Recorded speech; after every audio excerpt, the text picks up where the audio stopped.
sampai saat ini lokasi ini sebagai situs religi oleh sebagian masyarakat ya. Bapak di sini banyak sekali perlombaan apa atau bersemedi atau melakukan lelaku, banyak sekali kemudian perdupaan atau persajian. Mungkin kamera bisa lebih dekat, dan di area ini memang disediakan untuk semacam ritual. Ya, pemirsa, saat ini kita berada di semacam punden keramat ya, jejak leluhur rerua desa asal usul dari sebuah desa yang dinaungi pohon beringin raksasa ya. Jadi akar-akarnya itu menjuntai semacam akar nafas, dan sampai saat ini lokasi ini sebagai situs religi oleh sebagian masyarakat ya. Bapak di sini banyak sekali perdupaan dan bunga-bunga ya.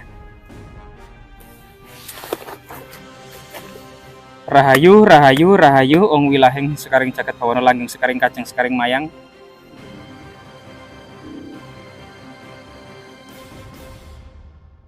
Ya.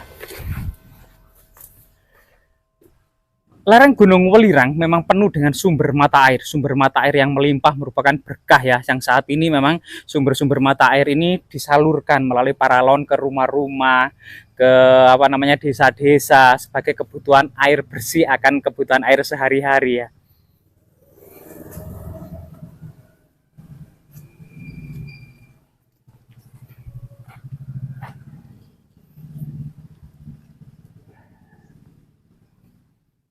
Jadi sumber mata air yang dahulu pernah diduga disucikan pada suatu masa tertentu pada masa peradaban kuno, buktinya kemungkinan kita akan mendapati jejak-jejak artefaktual, ekofaktual maupun fitur yang ada.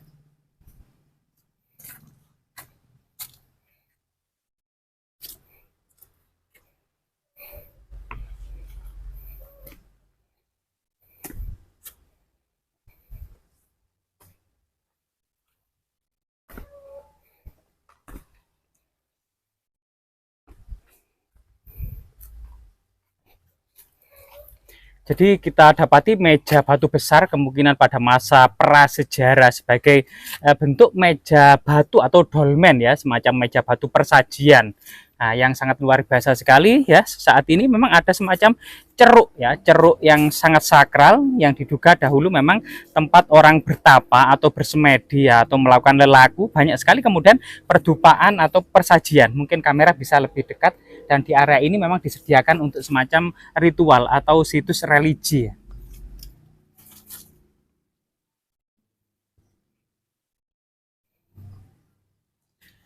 Sumber mata air yang sangat melimpah ini di bawah cengkraman pohon beringin raksasa, termasuk pohon lontar. Ada beberapa pohon lontar yang sangat besar dan tinggi atau pohon aren, serta pohon aren yang relatif rendah banyak, dan memang diduga di area ini banyak sekali tinggalan-tinggalan kuno semacam balok-balok batu candi.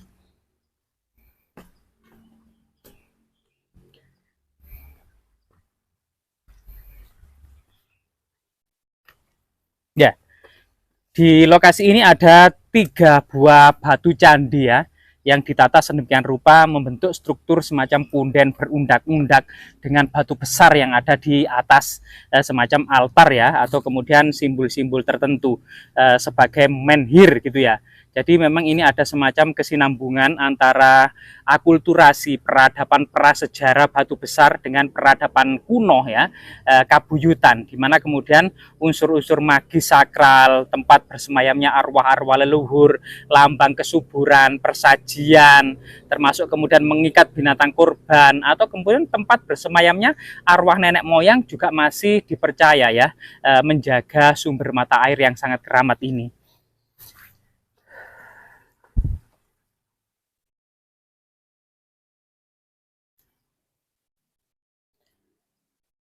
Selain itu ya, sesuatu yang sangat magis dan sakral saat ini memang masih digunakan oleh masyarakat sebagai situs religi. Ada beberapa batu aneh ya, dan di sini adalah pohon yang sangat langka. Pohon besar ini bukan pohon beringin, meskipun di sebelahnya adalah pohon beringin raksasa.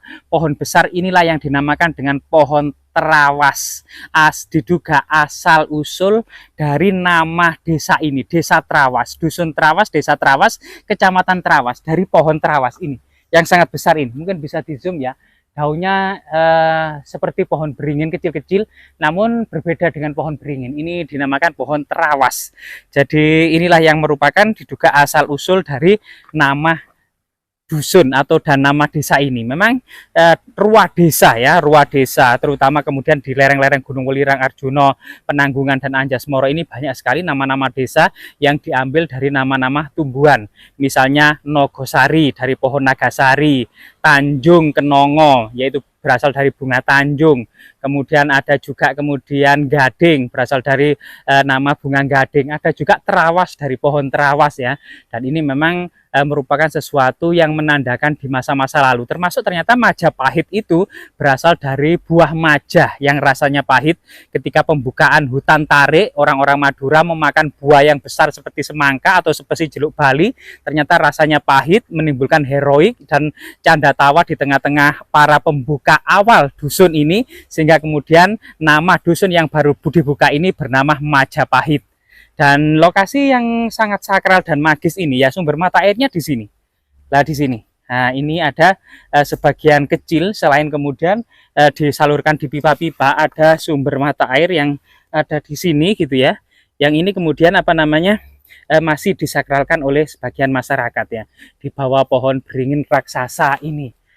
Selain itu di sana juga ada beberapa balok batu candi. Coba kita ke sana.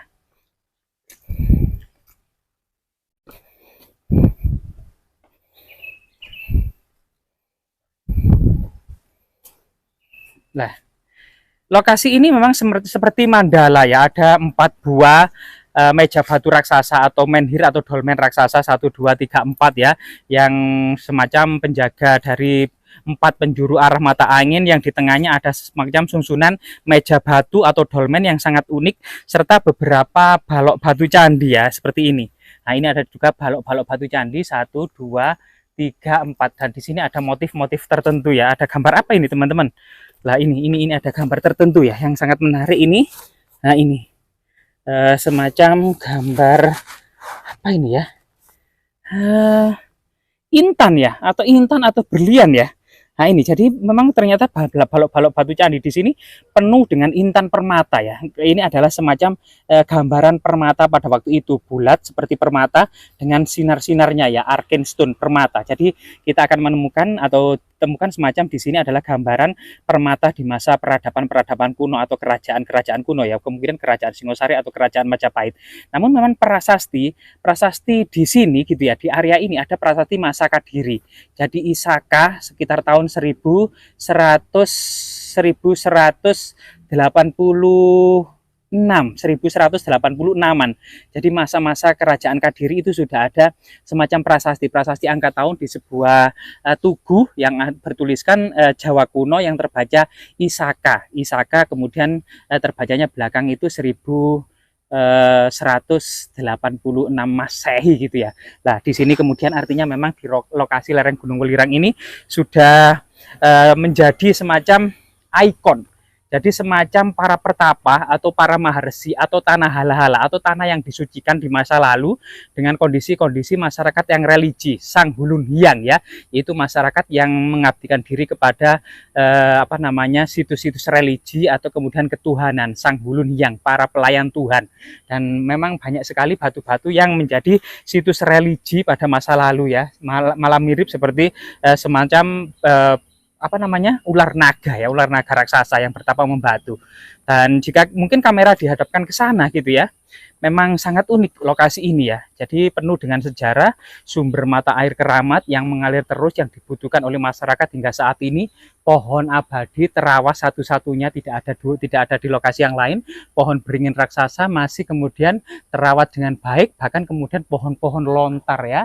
Pohon-pohon lontar yang dahulu daunnya itu digunakan untuk menulis di daun lontar sebagai kemudian kajanya kasusastran atau tulisan kakawin atau tembang ya, atau kemudian kidung itu ditulis di daun lontar. Ini sesuatu yang sangat luar biasa sekali.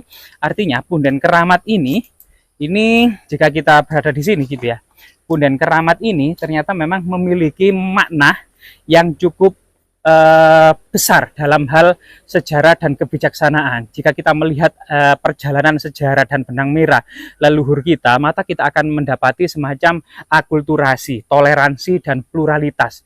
Semacam sebuah mata rantai, sebuah perjalanan. Jika masa lalu leluhur kita mampu menata masyarakat yang demikian luas, yang kemudian bisa kemudian bersinergi antara alam dan kehidupan serta manusia, saling bergotong royong gitu ya, saling bahu-membahu, bahkan persatuan merupakan mahkota dari masyarakat Nusantara. Ini sesuatu yang patut dilestarikan dan diambil pelajaran.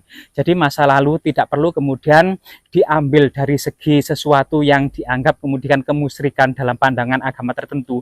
Namun ada pola-pola sejarah dan maknanya, motivasi kehidupan, pola-pola sosial kemasyarakatan, pola-pola pengaturan dan peranata sosial, persatuan, gotong royong, termasuk kemudian pluralitas, akulturasi, dan pluralitas. Ini sesuatu yang sangat luar biasa sekali. Semoga kemudian situs-situs ini tetap memberikan kemudian semacam pencerahan dan